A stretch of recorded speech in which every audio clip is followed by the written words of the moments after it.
പ്രഖ്യാപിച്ച് മൂന്നാം നാൾ കോൺഗ്രസിന്റെ രണ്ടാം ഘട്ട സ്ഥാനാർത്ഥി പട്ടികയ്ക്കായുള്ള ചർച്ചയെക്കുറിച്ചായിരുന്നു ഇന്ന് പകൽ മുഴുവൻ വാർത്തകൾ.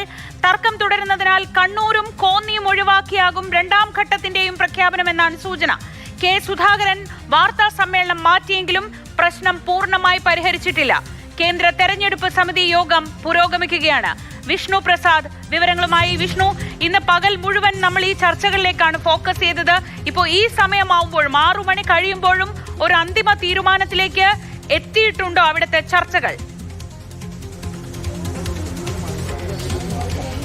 തീർച്ചയായും കോൺഗ്രസിനെ സംബന്ധിച്ചിടത്തോളം നിർണായകമായ ചർച്ചകൾ ഇവിടെ പുരോഗമിച്ചുകൊണ്ടിരിക്കുകയാണ്. ഡൽഹിയിലെ ഇന്ദിരാഭവനിൽ പ്രധാനമായും കേന്ദ്ര തെരഞ്ഞെടുപ്പ് സമിതി യോഗങ്ങൾ നടക്കുകയാണ്. കേരളം മാത്രമല്ല, തെരഞ്ഞെടുപ്പിനെ നേരിടാൻ പോകുന്ന ആസാം, പുതുച്ചേരി സംസ്ഥാനങ്ങളുടെ തെരഞ്ഞെടുപ്പ് സമിതി യോഗങ്ങളും ഇവിടെ നടക്കുന്നത് കൊണ്ട് തന്നെ കേരളത്തിന്റെ യോഗം അല്പം കഴിഞ്ഞേ ഉണ്ടാവുകയുള്ളൂ.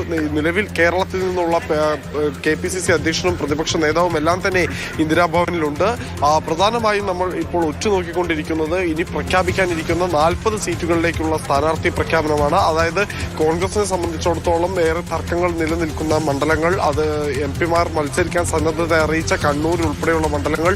എന്നാൽ കണ്ണൂരിൽ ഉൾപ്പെടെ ചില മണ്ഡലങ്ങളിൽ ഇപ്പോൾ പ്രഖ്യാപനം വേണ്ട എന്ന നിലപാടിലേക്കാണ് കോൺഗ്രസ് പോയിട്ടുള്ളത്. പ്രധാനമായും സുധാകരനെ ഇത് സംബന്ധിച്ച് അനുനയിപ്പിക്കാനുള്ള ശ്രമങ്ങൾ നടക്കുകയാണ്. പരസ്യ പ്രതികരണങ്ങളിലേക്കൊന്നും പോകരുത്, ഇത്തവണ പുറത്തിറങ്ങുന്ന ലിസ്റ്റിൽ കണ്ണൂരിലെ പേര് ഉണ്ടാകില്ല എന്ന ചില സൂചനകൾ സുധാകരന് നൽകിയതായും ചില വൃത്തങ്ങൾ നമ്മെ അറിയിക്കുന്നുണ്ട്. എന്നാലും ഇപ്പോഴത്തെ കണക്കുകൾ പ്രകാരം ഏകദേശം 35 സീറ്റുകളിലേക്കുള്ള പ്രഖ്യാപനം നമുക്ക് ഇവിടെ പ്രതീക്ഷിക്കാം.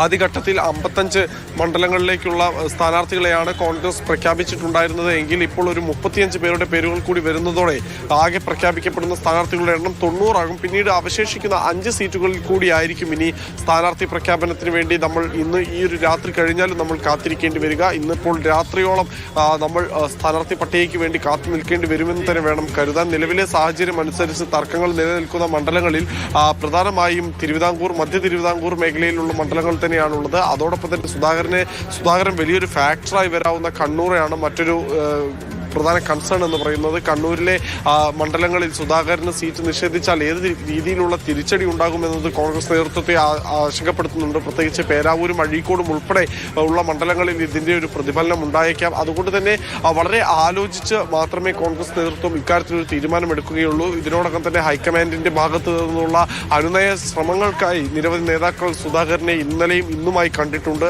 അതുകൊണ്ട് തന്നെയാണ് സുധാകരൻ നേരത്തെ വാർത്താ സമ്മേളനം പ്രഖ്യാപിച്ചിരുന്ന ഒരു ഘട്ടത്തിൽ നിന്ന് അത് പിന്മാറുന്നൊരു നിലയിലേക്ക് എത്തിയിട്ടുണ്ടായിരുന്നത്.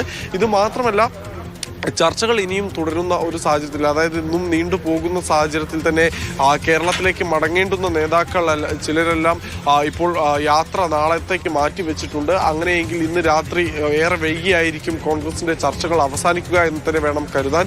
ഈ ചർച്ചകൾക്കൊടുവിൽ നേതാക്കൾക്ക് കേരളത്തിലേക്ക് മടങ്ങേണ്ടതും അനിവാര്യമാണ്. കാരണം ഇന്നത്തെ ദിവസം മാറ്റി നിർത്തിയാൽ 4 ദിവസം കൂടിയേ ഉള്ളൂ നാമനിർദ്ദേശ പത്രികാ സമർപ്പണത്തിന്. അപ്പോൾ ആ ഒരു ഘട്ടത്തിൽ എത്രയും പെട്ടെന്ന് മണ്ഡലങ്ങളിലേക്ക് എത്തി തങ്ങളുടെ പ്രചരണ പരിപാടികൾക്ക് തുടക്കം കുറിക്കാൻ തന്നെയായിരിക്കും നേതാക്കൾ ശ്രമിക്കുക. എന്തായാലും അതിന്റെ ഭാഗമായി തന്നെ കോൺഗ്രസ് നേതൃത്വം സ്ഥാനാർത്ഥി നിർണയം അതിവേഗം പൂർത്തിയാക്കാനുള്ള ശ്രമങ്ങളാണ് നടത്തിക്കൊണ്ടിരിക്കുന്നത്. ശ്രീജ. ശരി, വിഷ്ണു പ്രസാദാണ് വിവരങ്ങൾ നൽകിയത്. ചർച്ചകൾ പുരോഗമിക്കുകയാണ്. കേന്ദ്ര തെരഞ്ഞെടുപ്പ് സമിതി യോഗം കോൺഗ്രസിന്റെ ഇപ്പോൾ പുരോഗമിക്കുന്നുണ്ട്. പക്ഷേ പട്ടികയ്ക്കായി ഇനിയും കാത്തിരിക്കേണ്ടി വരും എന്ന സൂചനകളാണ് വരുന്നത്.